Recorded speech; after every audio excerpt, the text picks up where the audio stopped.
How do psychiatric drugs really work?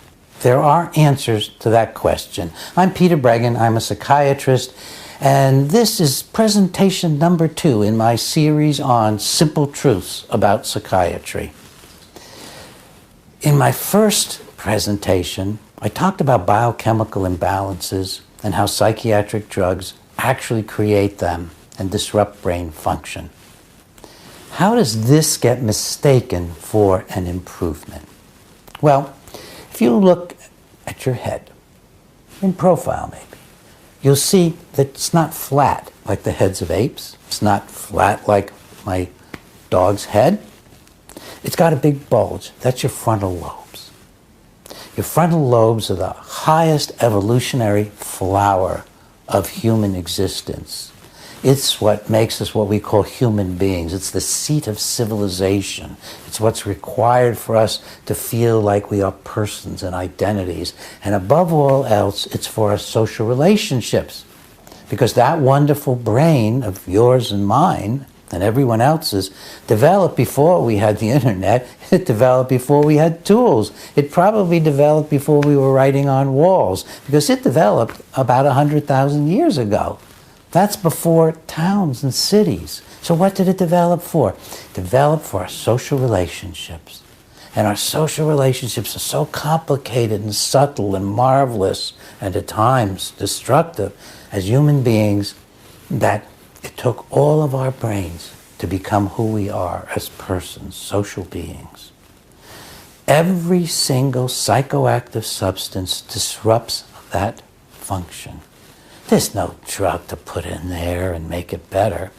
They all disrupt that function. So why do we think that they're helping? If you drink a couple of beers at night and it relaxes you, maybe helps you sleep for a few hours, what's going on? Your brain is being sedated.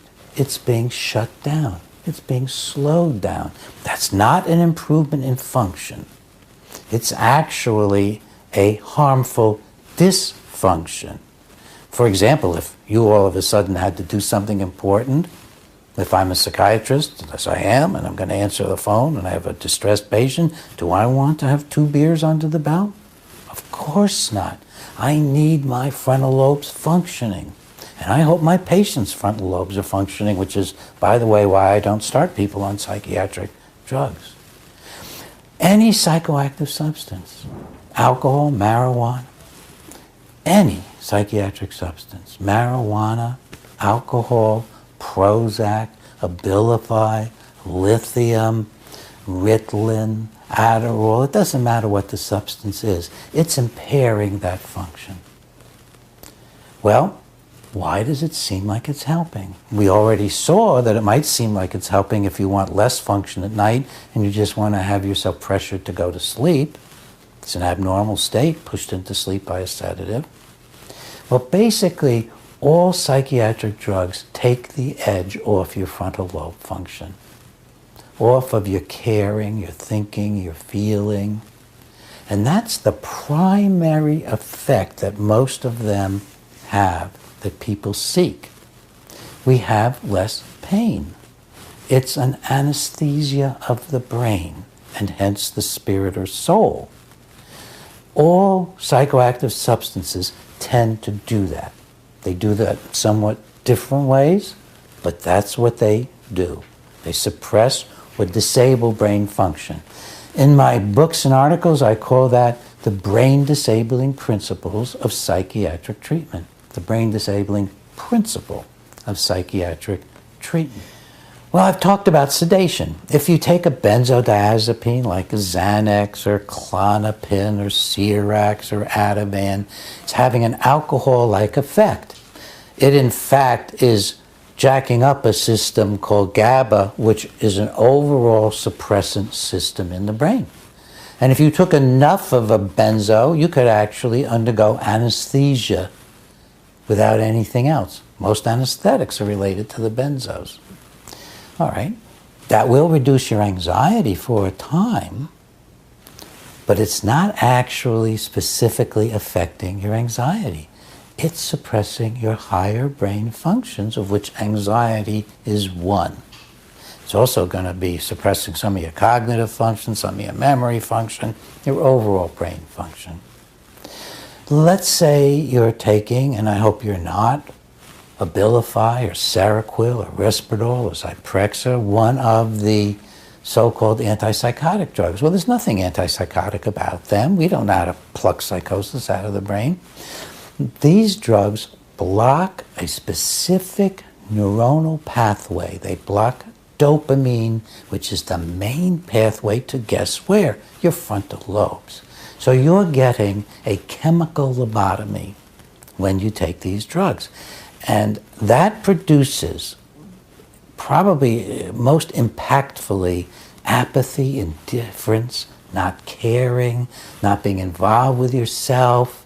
So patients who are hearing hallucinations, they don't go away when they take one of these drugs. They just don't care so much about them.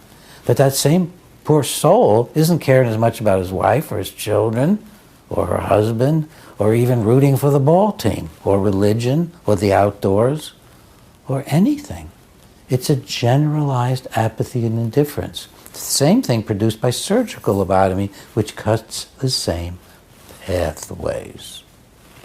Now what about Ritalin and the drugs we use, the stimulants that we use to treat kids for ADHD?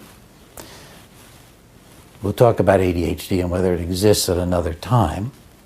But we know exactly how these stimulants work because there are lots of animal studies showing that stimulant drugs cause animals to, again, be crushed in their spontaneous behavior.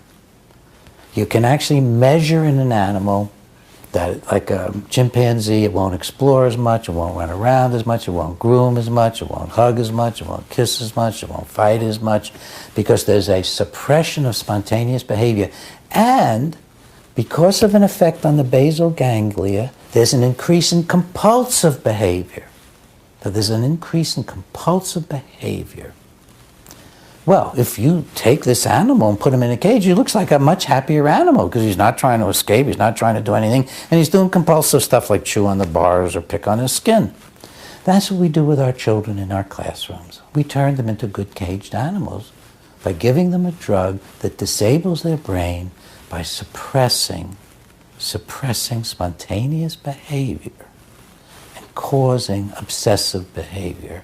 So they might copy real hard from the board, but they're not learning anything more. It's going to be a special Simple Truths about psychiatry to talk more about stimulant drugs and ADHD. But what I want to leave you with now is that if you're getting an effect from a psychiatric drug, it's a disabling effect. It may have even started with euphoria, because that's another thing that can happen when you hurt the brain. You can get apathy and indifference, you can get sedation, but you can get a temporary high.